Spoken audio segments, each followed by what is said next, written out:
आपके पीरियड की साइकिल 28 दिन और 30 दिन की है तो आपको प्रेगनेंसी के लक्षण हमेशा आपको जो ओवुलेशन हुए हैं उसके 10 दिन के बाद से आराम से दिखाई देने लगते हैं, क्योंकि उसी टाइम पे आपका जो प्रोजेस्टेरोन हार्मोन है पीक पे होता है और उसी टाइम पे जो एचसीजी हार्मोन होता है वो बढ़ा हुआ होता है। जब एचसीजी हार्मोन बढ़ता है तो आपके प्रेगनेंसी के लक्षण दिखाई देते हैं। आज के वीडियो में हम डिटेल में जानेंगे फ्रेंड्स कि आपको प्रेगनेंसी का लक्षण कब दिखाई देता है और कौन कौन से दिखाई देता है और कब ये टाइम आता है। तो वीडियो को पूरा वॉच करिएगा। हेलो फैमिली, आपका हमारे चैनल में बहुत बहुत स्वागत है।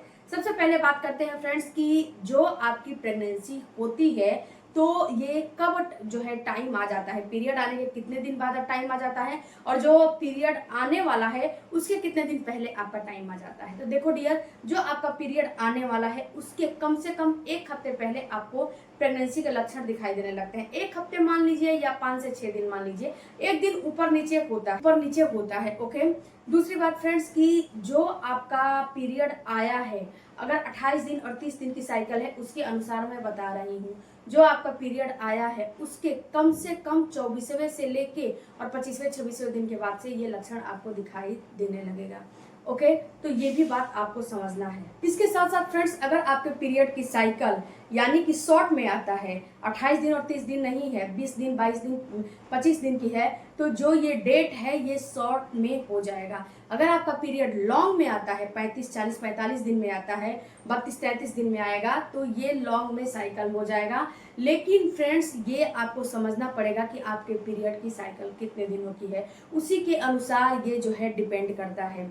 एक बात आप नोटिस करिएगा कि जब आपका ओवुलेशन होता है, चाहे कभी भी ओवुलेशन हो, ओवुलेशन के 8वें से लेकर 10वें दिन के बाद से आपका इम्प्लांटेशन हो जाता है। तो आप इससे आप जो है अपने जो भी पीरियड की साइकिल है उसके अनुसार आप जो है अनुमान लगा सकते हैं। ओके, लेकिन पीरियड आने से पहले ही प्रेगनेंसी होती है और प्रेगनेंसी के सिम्टम्स दिखाई देने लगते हैं, बट उस पर आप ध्यान दोगे तो। सबसे पहले कौन सा लक्षण दिखाई देता है, तो जब आपको प्रेगनेंसी हो जाती है और जब इम्प्लांट बच्चा होने लगता है, जब ओवुलेशन के 8 से 10 दिन के बाद बच्चा इम्प्लांट होता है, उस टाइम पे हल्का सा आपको ब्लीडिंग या स्पॉटिंग होती है। बिल्कुल माइल्ड होता है, ये 1 से 2 ड्रॉप हो सकता है, इससे ज़्यादा नहीं होता है। इसमें कभी भी पैड वगैरह की जरूरत नहीं पड़ती है, ऐसा नहीं होता है कि पैड आपको लगाना पड़े। उसके साथ साथ ये जो स्पॉटिंग और ब्लीडिंग होती है बिल्कुल पिंकिश या ब्राउनिश हो सकती है और बहुत ज़्यादा नहीं होती, 2-3-4 ड्रॉप होगा और ये 1 से 2 दिन चल सकता है। जैसे कि आज आपको सुबह में 2-3-4 ड्रॉप हो गया, उसके बाद 1 दिन बाद भी 3-4 ड्रॉप हो जाएगा, उसके बाद ये नहीं होता है। क्योंकि जब बच्चा चिपकाया जाता है तो जो आपके एंडोमेट्रियम की दीवार की टिश्यू होती है उसको कुरेदा जाता है, यानी कि उसको खोदा जाता है, गड्ढा बनाया जाता है, तभी तो वो वहाँ पे 9 मंथ स्टे करेगा। कोई भी पेड़ आप लगाते हो या फिर बीज डालते हो तो सबसे पहले उसको जो उसका जमीन होता है उसको गड्ढा बना के उसमें तब बीज डालते हो या फिर पौधा लगाते हो। उसी तरह आपका बच्चा भी है, इसको कुरेद के वहाँ पे चिपकाया जाता है। तो हल्का फुल्का जो टिश्यू होते हैं उसको हटाते हैं, हल्का फुल्का स्पॉटिंग या ब्लीडिंग होती है। ये स्पॉटिंग ब्लीडिंग सभी महिलाओं को हो, ये कोई जरूरी नहीं है। ऐसा नहीं है कि अगर आपको नहीं हो रहा है तो आपका गर्भ नहीं रुकेगा, ऐसा बिल्कुल भी नहीं है, क्योंकि हर लक्षण सभी महिलाओं में नहीं दिखते हैं, क्योंकि सबकी जो बॉडी होती है वो अलग अलग होती है, एक जैसी सबकी बॉडी नहीं होती है, इसलिए एक जैसा सिम्टम्स भी नहीं दिखता है। अगर आप में दिख रहा है तो कोई दिक्कत नहीं है, अगर आप में नहीं भी दिख रहा है तो भी कोई प्रॉब्लम नहीं होने वाली है। दूसरा आपको लक्षण दिखता है फ्रेंड्स कि जब इसके टिश्यू को कुरेदा जाता है और जब स्पॉटिंग ब्लीडिंग होती है, उसके साथ साथ आपके पेट के निचले वाले हिस्से में जो नाभि वाला एरिया है उसके वाले हिस्से में आपको पेन होता है। ये पेन बहुत ही माइल्ड होता है, बहुत ही मांसपेशियों में खिंचाव के जैसा होता है, बहुत ज्यादा ये पेन नहीं होता है, बहुत ही ज्यादा माइल्ड होता है। इतना माइल्ड होता है कि आप पूछो मत, बहुत ज्यादा माइल्ड होता है, मांसपेशियों में खिंचाव के जैसा ये पेन होता है। और ये पेन जब आपके पेट के नाभि के नीचे वाले जो है हिस्से में होता है, क्योंकि वहीं पे बच्चेदानी होती है, वहां पे जब दर्द होता है तो ये पेन आपके जो थाई है उस वाले एरिया में भी होता है, जो आपका वजाइना है उस पे भी हल्का फुल्का दर्द होता है और प्रेशर पड़ता है, क्योंकि जब बच्चा चिपकता है तो बच्चेदानी अपने आप को फैलाता है, इस वजह से वहां पे भी आपको हल्का फुल्का जो है स्ट्रेस पड़ता है और उठने बैठने चलने फिरने में हल्का फुल्का पेन होता है। इसके साथ साथ ये दर्द आपके कमर में भी होता है। ऐसा नहीं है कि आपके पेट के निचले हिस्से में हो रहा है तो कमर में नहीं होगा, हल्का फुल्का पेन कमर में भी होता है, बहुत ज्यादा नहीं होता है। अगर बहुत ज्यादा हो रहा है तो इसे आप प्रेगनेंसी कंसीडर नहीं कर सकते।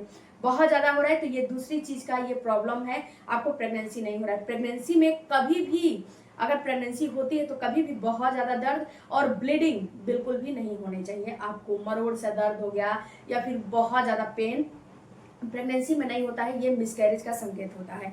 तो माइल्ड ये दर्द होता है, सुई के चुभन के जैसा दर्द होता है। इतना दर्द होता है कि कभी कभी आपको पता भी नहीं चलता है, हल्का फुल्का आपको लगेगा, एहसास होगा, फीलिंग आएगा, लेकिन आपको पता नहीं चलेगा। ओके।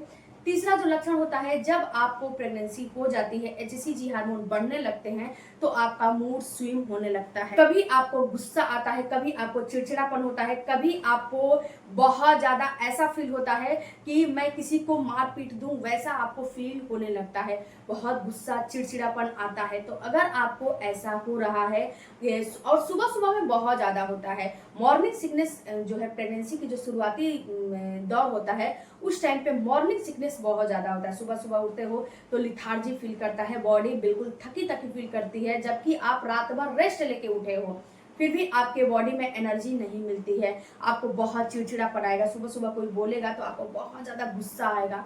तो अगर ऐसा हो रहा है तो कहीं ना कहीं ये भी प्रेगनेंसी के सिम्टम्स ही होते हैं। बहुत ज्यादा लिथार्जी फील होना, ब्लोटिंग फील होना, पेट फूलना, कोई भी खाना खाते हो तो इस टाइम पे पचने में असमर्थ होता है।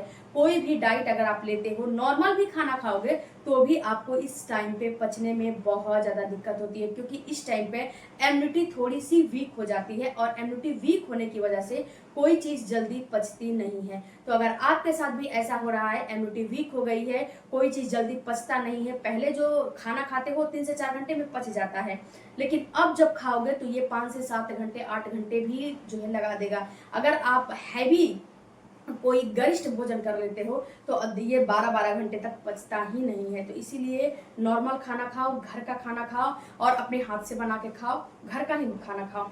बहुत ज्यादा गरिष्ठ, बहुत ज्यादा तेल मसाला तीखा मिर्चदार खाने की कोशिश मत करो, ये आपके और आपके बच्चे दोनों को नुकसान करता है। उसके बाद फ्रेंड्स, जब आपको प्रेगनेंसी होती है तो सबसे पहले तो आपको उल्टियां या नोजिया होने लगता है। उल्टियां सभी को हो ये कोई जरूरी नहीं होता है, लेकिन नोजिया तो होने लगता है।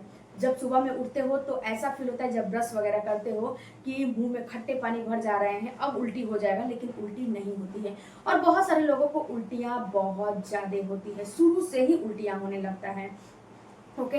तो ये दोनों कंडीशन में प्रेगनेंसी मानी जाती है। ये दोनों कंडीशन ऐसे जो है आपको दर्शाते हैं कि आपका गर्भ रुक गया है।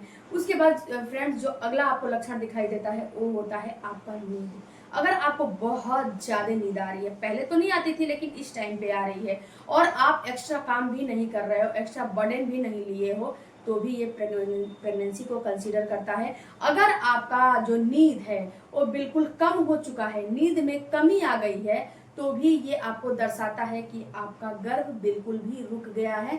ये दोनों कंडीशन में प्रेगनेंसी ही दर्शाता है। आई होप फ्रेंड्स कि इस वीडियो से आपको कुछ तो नॉलेज मिला होगा कि गर्भ रुक जाते हैं तो कब लक्षण दिखते हैं और कौन कौन से लक्षण दिखते हैं। मिलते हैं अगले वीडियो में, तब तक आप अपना ख्याल रखिए। Thank you for watching.